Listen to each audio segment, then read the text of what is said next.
Hey everybody, I want to give you a quick walkthrough of what had been built in the past and just set some push pins in what we do next. Alright, so the last one that I had running, one of them was this champion site. So the first thing you'll notice is this idea that everybody gets or needs predictable or their own login, their own website, so that they can host one or more programs. And so we see down here an open program, and then the old editing interface for programs that are not currently open for registration. And the opportunity, they put the price, the title, a little video, some literature, and then people could register and move through and access the program. In this case, let's open up the incubator here. We're going to open it from a couple of directions.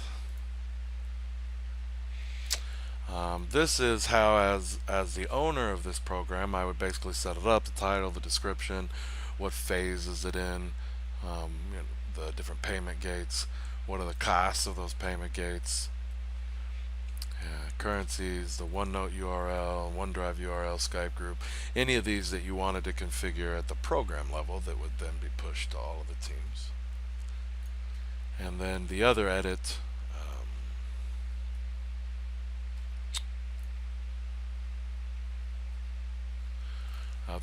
being at the website level, right? So within the website, what is your title, description? If you want to have Google Analytics tracking integrated, we could do other integrations here. What's your logo going to look like? Loading screen logo. All of these are hosted on your own AWS account. Stuff we help you set up, etc. All right, so let's go now experience it from two other angles here. First is, whoops, I just made a copy. Haha. Well, that's how you would make a copy if you wanted to run a second version of that bootcamp. Let me think here. All right. So this was the administrative interface for running the programs, and if any of y'all end up running something on the old system, this is what it would look like for you. You have an opportunity to create as many conference bridge numbers as you'd like. So for instance, for the 3 weeks leading up to your program, you might host a weekly call or a couple calls a week and have people come on and talk with you. And so that might be what you use. And then when the program starts and people start paying money, you'll want to delete that one and create a new phone number, a new call-in information. And then maybe at the end of a free trial, or depending on how you do your payment gate 1 or payment gate 2, there may be another opportunity. You might say payment gate 2 has dropped. Those of you still in the program, the new information has been released. Those of you not in the program anymore, you can't get here, and so you can't get to the new information. And then the opportunity to launch those different bridges here, and you could keep more than one, and you could open them. So you could maybe host your program calls, your special calls, etc. through this simple interface. It also gives you international numbers to every country you would want to, if people need to use the call-in features. And if you needed to host the entire call from a cell phone or something, you could. It's got nice integrations, breakout conference rooms, all sorts of cool features. And then because of our integration, we can help you also manage those call recordings and being able to edit or publish those after the fact. Alright, next thing here is your program calls and community calls and different special event calls, and sometimes you're just pegging calls up here, but they're hosted by the community. And as we progress, we'll provide better, like I said in the other video, we want to give the middle layer a better opportunity. The 125, the 625, those team groups, an opportunity to peg things on a calendar or add some best practices, add a video or two, and have that flow down to those substructures. And so all of that's been considered and is partly nubbed at here. So you create events here, they show up on everybody's calendar. They create events on their own calendar, they don't. They just show up for that. The next is, managing based on the length of your program what those weekly materials are going to look like. and being able to upload any kind of video format, your MOVs, your MP4s, whatever your AAC, whatever your video format is that you record in the RAW, you can then upload that to our program, but we don't really host any of that. We help you put it on your own AWS Amazon server where you keep ownership and rights, and you pay a very small fee to them to deliver and re-encode and compress. We'll help set up elastic transencoder jobs on your AWS server to take those raw movie formats and convert them to HLS bitrate adaptive streaming formats and blah blah blah blah blah. You don't care. We do all that for you so that your consuming audience can then have a wonderful bitrate adaptive, best in quality content stream, edge delivery network, blah blah blah. You are your own little mini YouTube, but you get to keep ownership of your own materials, and that's a separate fee that you'll pay to Amazon, which is generally in the singles of dollars. If you end up with 20,000 people in a program, you'll be happy. Amazon's there to charge you $100 or whatever they'll charge you for that, but they'll support you in your needs. We also create audio-only versions automatically for you and help you manage and upload documents, and all that content is then released in some sort of an interval. I've mostly focused on weeks or months, but others have asked that we open up and allow other intervals, and so we'll figure that out as we go. And then the last thing I was stubbing up and didn't quite get to, but there's another good mashup for us in Mailgun from the Rackspace folks that would allow us to help you just magically manage all your email server distribution lists that are associated with a given program, or at a higher level, outside of the program, then is this idea of multiple programs, and so you can manage all those lists, help them come together, give people the easy and legal ability to double opt in and single opt out, that kind of stuff. So let's go back in here. One more thing I want to show you is the management of all of this. In the past, it's taken about 45 minutes to an hour. I think we can get it a little better, but essentially people would have to create a Facebook application account and bring over some amount of credentials and set up Facebook in a particular way to help with one-touch authentication. We're going to do that a little differently. You come over here and I help you set up your Stripe account and get it connected to your banks and all of those things so that you can start taking money 24 hours later. And then we spend an amount of time setting up your AWS Amazon configurations for your transencoders, your CloudFront servers, your S3 storage buckets, and then we help you create accounts on your Amazon AWS that our robots can then log into to schedule jobs for you and do all those different kinds of things. Like 5 minutes? I love. Thanks. Right, so that's the configuration side, and so once you kind of pick a domain name and maybe set up your account so that we can split funds immediately and transfer them to you, and set up your AWS account, that stuff's reusable. You might decide for a couple different reasons to change a few of these things between your programs, but once you go through and set that all up once, we should be able to help you repopulate it in future programs.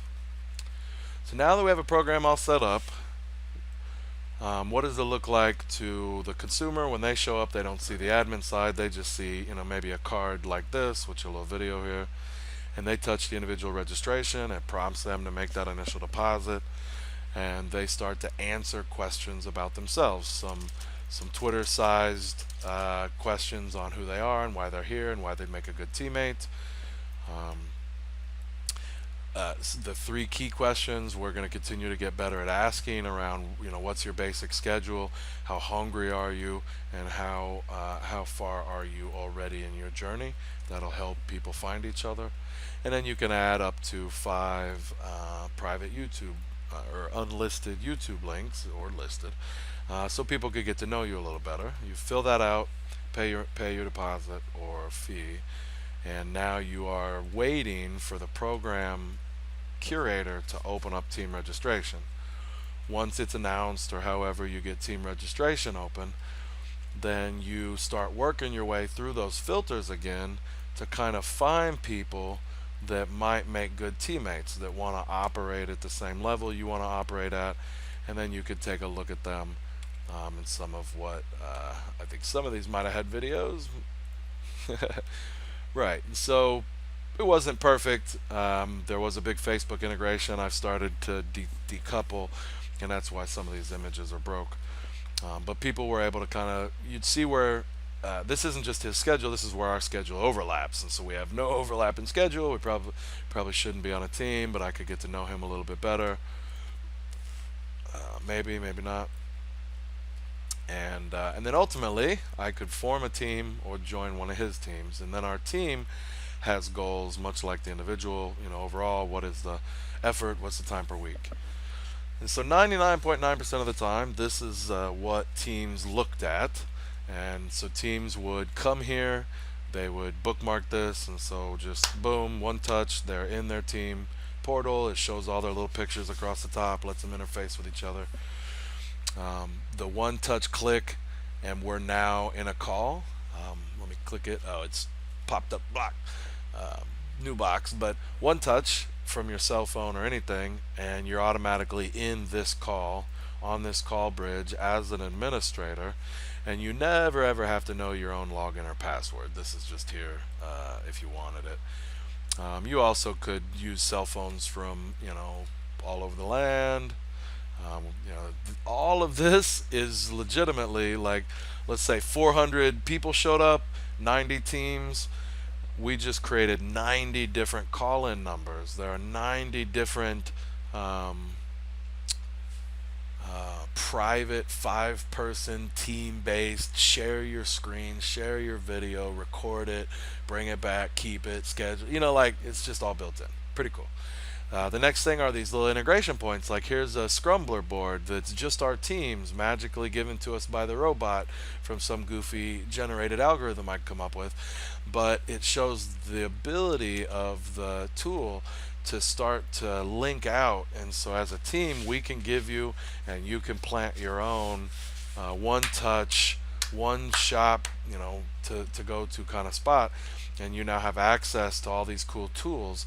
And as a team, if all of us are on this same page and I move this, it moves on your page, right? These are all they work on pretty much all devices. They're real simple, no logins. It's all magically done for you. One touch here and I'm talking privately to 5 people. One touch here and I'm talking privately to 25 people. So this is our weekly demonstration and celebration call bridge. Here I'm talking to 500 people. This is our program master call bridge. And so all of those are built out in a way, one touch, I'm in. If I need the cell phone to call in, I can, but otherwise it's all one touch. The program OneNote. So again, one touch, automatically created for you, automatically managed for you, in this case by the program curator. But then we can come down here at the team level and we add our team's OneNote, and then again in one touch from any device, we are journaling, we're posting our videos, we're doing the program materials, we're playing the game daily, and we're having a fantastic experience, right? Program Slack, Scrambler. So all of these kind of got to a place where you're going to get to turn on and off and pick some of the ones we want and know about. But then you'll also be able to create any key value pair you want. You'll be able to say, here's a cool new tool. Here's a Slack thing just for us 5. Let me post it up here, put a little push pin in it, and now in one touch from all devices through the program that you're offering them, those teams are going to collaborate in real time. The next we see is the program calendar, and an easy ability to one touch and or read your way into what's happening, coming up in the future. And then we talked about the multi-week. I can't get to week 3. It's not week 3 yet, but week 3 materials might already be there. And then that ability to push those program materials through the product directly into their phones. It's going to play native on whatever device they have. Really nice job there. Documents, videos, their half-page worksheets, kind of formats that we teach and promote. Half-page, I did a half-pager in 2 pages. Anyway, so that's the experience, right? So in the old world, that's kind of everything we did, everything that worked. Lots of people went on lots of journeys. Really, really cool. Lots of transformative experiences. Let me just try to pull up one kind of in random here, and here's our good friend Chris. Here's me, little Mark. So this was like just a quick evening meeting. Let me grab So we got Mojo, community. Yeah, let's take a look. Looks like we had some participation. So this would be an example, right, of maybe a one node at the program level.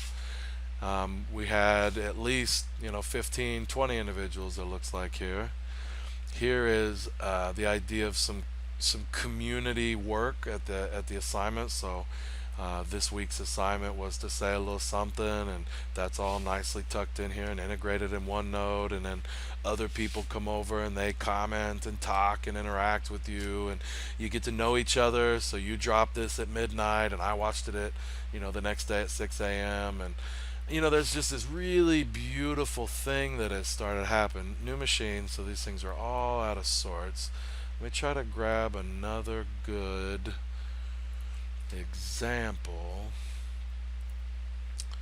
So here was a group of strangers that all came together and played the game. And so they've got these different interactions. They're getting together daily, trying to answer those 3 key questions.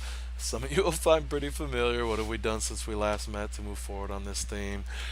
They came together weekly as a community to have these crash calls. Oh no, these were the daily. So these groups came together daily, one person from each team coming together daily. And then here's the end of the week crash calls, where the whole community comes together, has demonstrations and celebrations, and kick on their cameras and have all these interactions. One thing that really came out of this for a lot of people, when you look at journals, and I won't get too deep into people's journals, most of these folks are comfortable and well aware that they end up on screens, but let's just kind of keep it at a higher level. But these are folks that when you meet them would say, I've never journaled before, I've never done anything like this consistently day after day, I've never gone on a journey that had me leaning in with my life in such a real way with real people. And we see here this beautiful journal entry, probably, I don't know. And then we see teammates that came in later and supported one another. And it just builds this new type of relationship and a type of accountability at the social level that works, and it's so good. And now we take somebody like Todd, day 1, 2016-09-01, and let me see if I can dismount with,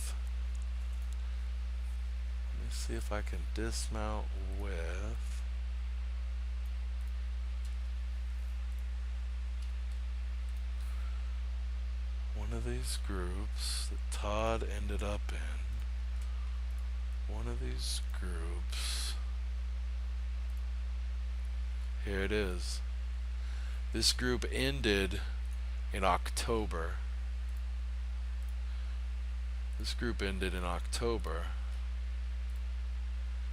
But in November, Chris said, I need this in my life. I'd never done it before, but I need to keep going. And all of a sudden, maybe these are rolling up wrong, because I happen to know that Todd, that same gentleman, and Chris, another gentleman, February, March, April. Oh my gosh. Here's Todd in April. Playing the game at 277 pounds. Where's Todd before we moved him to this notebook? Where's Todd before we moved him to this notebook?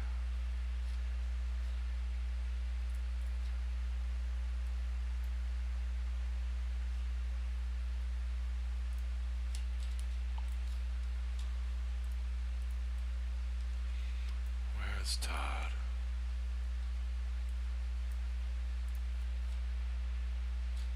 I think it took Todd a little while. 313. Wow. 50 pounds. Todd's lost. by accident, by playing the game, by just yielding to the game. Here's Chris. Chris has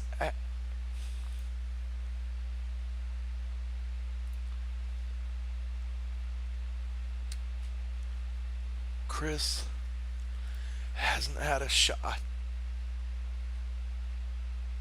since day 3 of the game. Oh man, we gotta get it out there. Help me get it out there.